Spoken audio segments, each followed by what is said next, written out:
We're going to interrupt that report now for some breaking news. Iranian state TV is now reporting several strong explosions in Iran.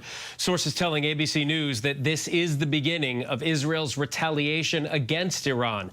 This comes on the heels of that Iranian missile barrage into Israel. Most of those missiles intercepted by Israel's Iron Dome defense system.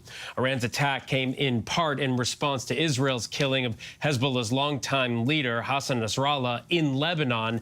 And just last week, Israel forces killed the leader of Hamas, Yahya Sinwar. Chief Global Affairs correspondent Martha Raddatz joins us now. And Martha, what are your sources telling you? We have been waiting for this to happen. We just did not know when it was going to happen, but it appears it is happening tonight. It sure does. And in fact, Phil, the IDF, the Israeli Defense Forces, have now put out a statement saying in response to months of continuous attacks from the regime in Iran against the state of Israel, right now, the Israeli Defense Forces are conducting precise strikes on military targets in Iran. Now, I think saying they are military targets is exactly what the United States wanted them to leave this to. They did not want them to attack nuclear forces. They did, or nuclear sites, rather. They did not want them to attack oil infrastructure. And it looks like Israel got the message on that. We don't know how extensive the bombing is, but they do say they were precise strikes. Again, there are some explosions reported in Tehran, but those clearly could be military strikes as well. The IDF goes on to say the regime in Iran and its proxies in the region have been relentlessly attacking Israel since October 7th on 7 fronts, including direct attacks from Iranian soil. As you mentioned, Phil, just about 3 weeks ago, Iran fired that barrage of missiles toward Israel. That was a night where their defense systems did very well, but did not stop them all. And in fact, one of those missiles landed very near one of the Israeli spy facilities. And Israel goes on to say, like every other sovereign country in the world, the state of Israel has the right and the duty to respond. Our defensive and offensive capabilities are fully mobilized. So I think this could go on for several hours, but again, they have said quite clearly they are making precision strikes against military targets. There are, of course, numerous military targets throughout Iran. A U.S. official I spoke to earlier this evening said if they go big, and at the time the official was not sure exactly how big this would be, it will be harder for Iran not to strike back. And that's what the U.S. is watching very carefully. The U.S. is not involved in this action in any way, but of course, if Iran strikes back, the U.S. will help defend Israel. Phil?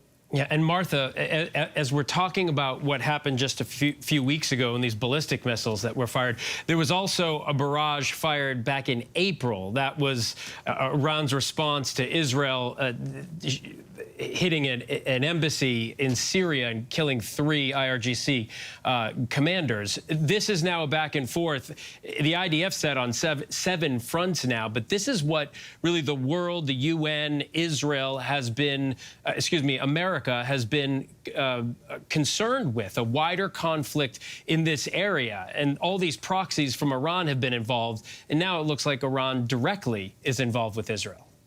Exactly, Phil. And they have been before, as you said, many months ago. That did not escalate it particularly. It certainly was tamped down for a while after that. But this back and forth keeps continuing.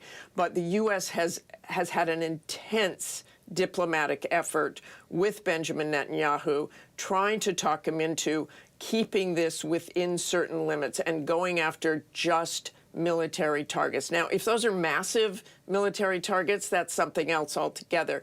But as of right now, it does not look, according to their language, which we don't know how precise that language is, that they have not gone after oil infrastructure, which the U.S. and the rest of the world was very worried about, or those nuclear facilities. They would likely, if they did real damage to those nuclear facilities, would have needed some help from the U.S., but they could have done partial damage to some of those nuclear facilities and set back the nuclear program that they're involved with now by months or weeks, but they couldn't have really taken it out I think most analysts will tell you, unless they had the help of the U.S., and they did not have the help of the U.S. And we're talking about refuelers so their planes could fly longer. We're talking about bigger bombs. That doesn't appear to have happened. Martha, let's take a step back for just 1 second. Few people have covered this region like you. You have been there countless times just within the last couple of years, but you've been covering this part of the world for decades.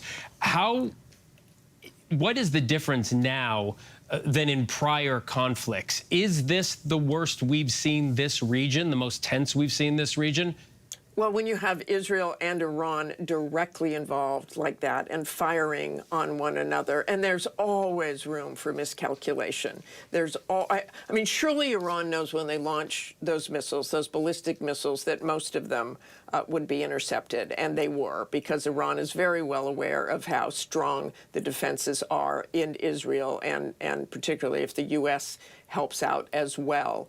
But yes, this is an escalation that nobody wanted to see go this far. But let's go back to October 7th. No one imagined that there would be such a horrific attack on the state of Israel. And from there, of course, the proxies were back and forth with Israel, and Israel is determined to make these wars end. Yeah, it was October 8th that Hezbollah began to fire rockets into Israel. Hezbollah, of course, and Hamas, proxies for Israel. Martha, we know this is early on in this campaign, whatever it is going to be, and we know you're watching it and talking to your sources. We'll come back to you when you have more. Appreciate it. You bet.